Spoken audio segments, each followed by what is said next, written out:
Hello, everyone. On this special day, we mark a milestone, the second anniversary of our beloved 3 a.m. group, wishing us all a wonderful celebration. But first, let me say something about our saint. We chose Saint Nicholas as our patron saint since our group started in December, and Saint Nicholas is one of the saints associated with that month. Additionally, with Christmas approaching and everyone loving the idea of Santa Claus, we thought it fitting to adopt him as our saint. As we delved deeper into research about him, we discovered many fascinating stories and facts that we had never heard of before.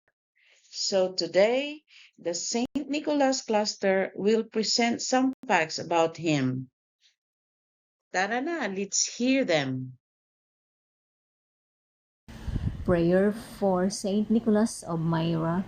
O good Saint Nicholas, you who are the joy of the children, put in my heart the spirit of childhood which the gospel speaks, and teach me to seed happiness around me.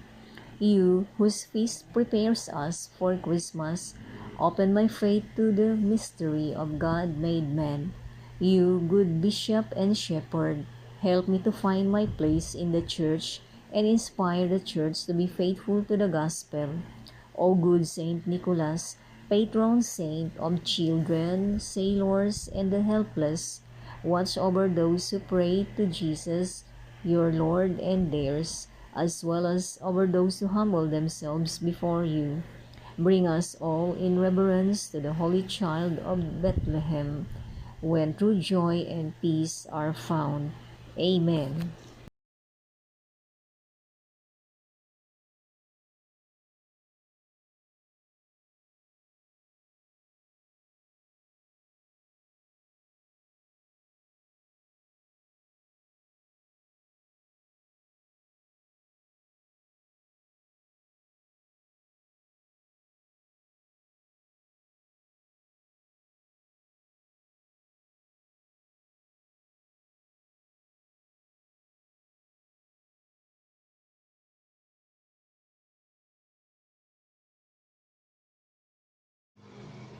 Saint Nicholas of Myra is revered by many Christians around the world for his extraordinary life, virtues, and legacy.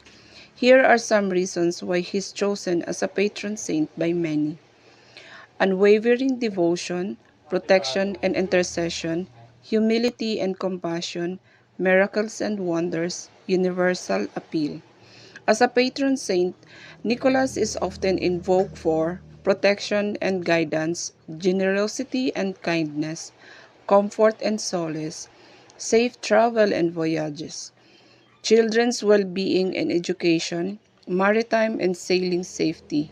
By choosing Saint Nicholas as a patron saint, individuals and communities seek to emulate his virtues, invoke his intercession, and honor his remarkable life and legacy.